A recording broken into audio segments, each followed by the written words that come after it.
Mas madami than the usual. Ito yung binili natin. Orange. Kasi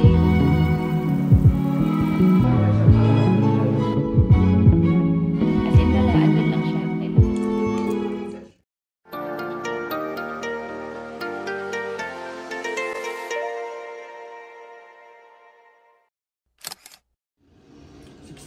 Saturday today guys, and 6:20 na ng hapon. Labas kami, lalakad-lakad lang sa baba. Lakad, and sabi niya tatakbo daw siya. Tingnan natin kung tatakbo talaga yan. Anyway, nagluto lang ako ng ulam namin. Ano lang naman yan, sinigang na isda, kaya mabilis lang. So we're gonna go. Bye! Ay, ayun lang. Okay. Wala naman Dito na kami sa labas, guys. Ako naglalakad-lakad lang. Siya andun na sa harap. Takbo talaga siya eh. Hindi ko feel tumakbo. Gusto ko lang maglakad. So, yun. Iyaan ko lang siya. Kaya ano lang, pasweet lang. Lakad lang. Sarap maglakad eh. Mahangin. Mga paganyan sila. Oh, advertisement. Para sa Hamilton. Sa Etihad Arena. January 17 to February 11. Ah, bukas. Hanggang bukas. Pero asan na siya? Hindi ko makita. Siya ba to? Oo, siya to.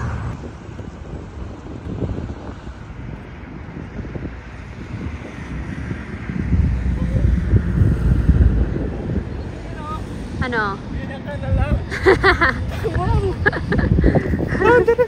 Ayaw. Ayaw ko talagang tumakbo. Tapos na siya. Lamig. Lamig ng hangin sa mukha. Punta lang kaming Carrefour.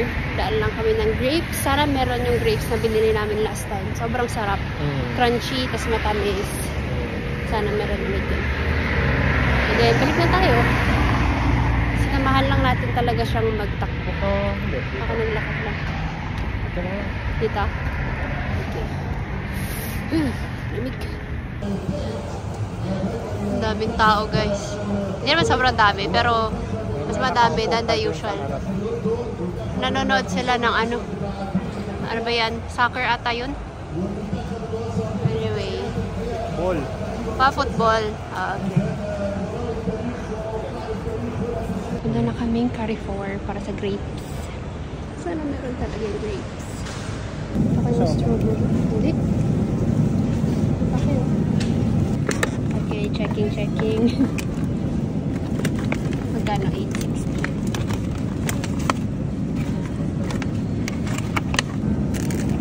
Magkano? 14. Magkano isa? May naka-sale din. 7.95. Sobrang bigat. 3 kilo. Pwede na yan. Pang 1 week. Kailangan natin ng fruits.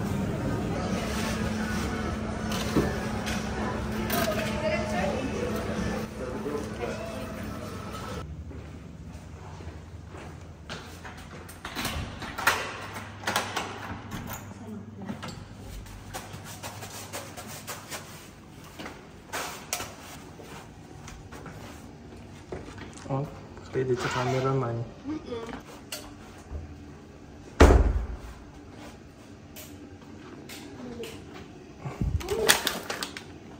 Okay.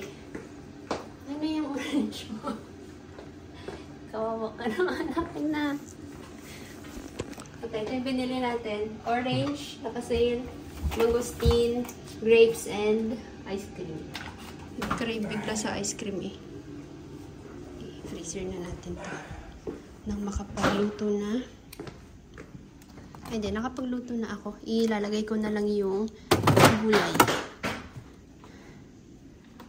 Parang gusto ko ng pasta ha. Bukas nga magluto ako. Ayan yung ulam natin. Yung sea bream, sinigang, and then nahugasan ko na rin yung petchay. Nagutom din ako bigla. May amoy isda sa baba eh. Amoy pritong isda. Nakagutom yung amoy. Lagay natin yung mga orange dito sa ating basket. Dito muna siya. Tapos yung grapes, hugasan natin. Ay, sana matamis tong mga to. Meron pa kaming orange doon, pero yun yung nababalatan. Ito kasi, parang pongkan sa atin. Ito kasi yung yung nasa slice. Pero yung last time na binili namin ganito, naka-basket din. Sa yun Lulu. Actually, nung New Year pa yun. Matamis yun. So, sana ito okay din. Nakasale lang siya. Ang dami na nito. Ilang kilos ba ito?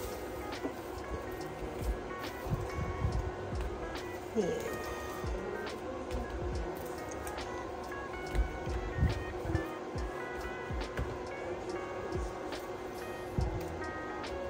Okay.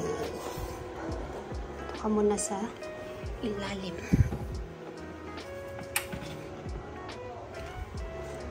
And then ito, i-ref ko to. Lagay ko yan sa baonan.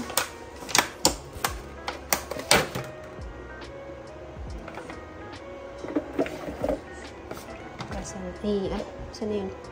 Babad ko lang siya sa baking soda muna.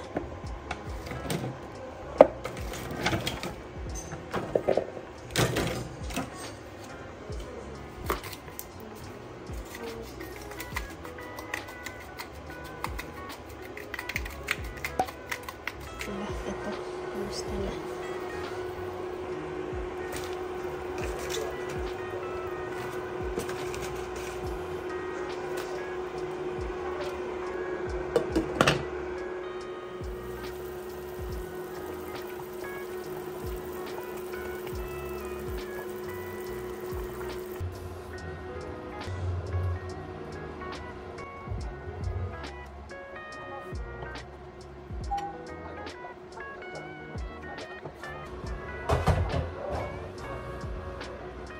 Lab?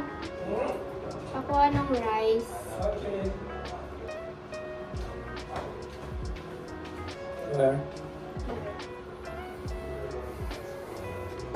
I'm sorry, nakaharang. Wait lang.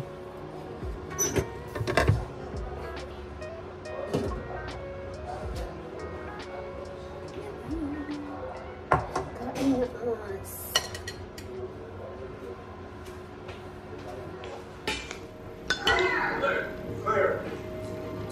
Clear. Sarap? Yeah, super sarap.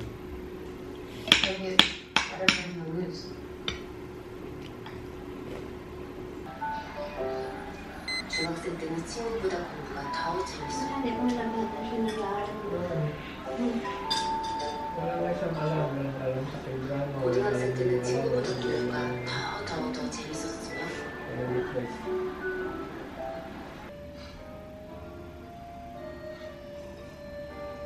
고달팠던 아빠는 유일하게 그 순간에만 웃을 수 있었다. 그런 이유로 나는 더 간절해졌고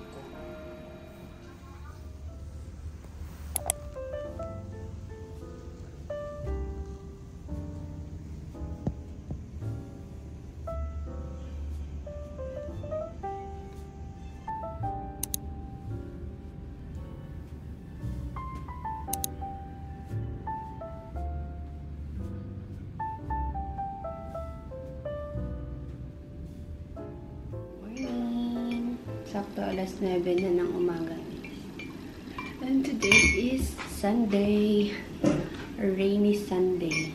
Malamig pero nag-iisip pa rin kami kapag natutulog. Tapos pagkagising sa namin pinapatay. Lalabas sana kami ngayon papagupit siya. Nakakatamad na kasi nga umulan. Hindi ko alam kung lalabas pa rin kami. Sabi ko sa kanya sarap magsopas eh. Baka magsopas tayo. Kompleto naman yung ingredients natin dyan. Sopas sa may chicken. You want my chicken? Meron dyan chicken. Anak ko, naglalagay ka na naman ng password. Hindi ko na nga noon. Enough mo na? Hindi, pinaltan ko password. Meron. Nung kailan yun? Nung Friday. Hindi niya magamit yung cellphone niya kasi nakalock na dun sa game. Hindi niya ma-exit. As in, wala. Andun lang siya. Kailangan nung pin. Ano ba nangyari doon? Ang tawag dun ay guided access. Hindi mo siya may exit. Oo, hindi mo siya ma-exit. Hindi ka maistorbo kasi nga nasa game ka. Walang magno-notif ng mga text, mga ganyan. Eh, nakalimutan niya yung pin. Hindi na niya ma-exit. Ilang oras niyang inantay naka-on hanggang sa malobat na may cellphone. And then, kinabukasan na niya, natulog na tayo nun. Oo. Ang tagal malubat eh. Ang tagal malubat. Kita na dun sa bar eh. Wala na talagang ano. Pero hindi pa rin namamatay yung cellphone. Sabi ko, yan, sige. Lagay ka pa ng ano. Ayaw mo Security pictures yan! Ayaw mong mastorbo pag naglalaro ah.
Okay, kain na tayo guys. Alas 12 na. 12:05 pala. And ito yung ating lunch. Sinatuloy yung ating sopas. Ano pa rin sa labas? Gloomy pa rin. And medyo basa pa rin yung daan. Anyway, lunch tayo. Sopas with egg and then chicken. Tapos meron tayo ditong pepper. Just in case gusto niyang dagdagan. Pero I think okay na ako sa lasa niya. And then, gamit ko pala yung phone kasi na memory full tayo. Nagtatransfer pa ako ng mga files. Hindi ko pa natatransfer yung mga eh. I think yun pa yung videos nung andito sila Jean. I see, ayun na si Kilom. So, puno na yung aking memory card. Kaya phone na lang muna. Okay, kain na tayo. Huy! Lamig na lamig ka dyan ah.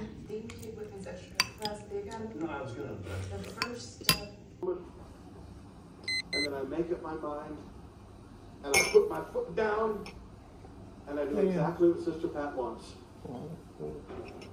Paay. You see, guys, you're gonna learn. Kala ko parang nakaganyan o. Tira mo. Itsura pa.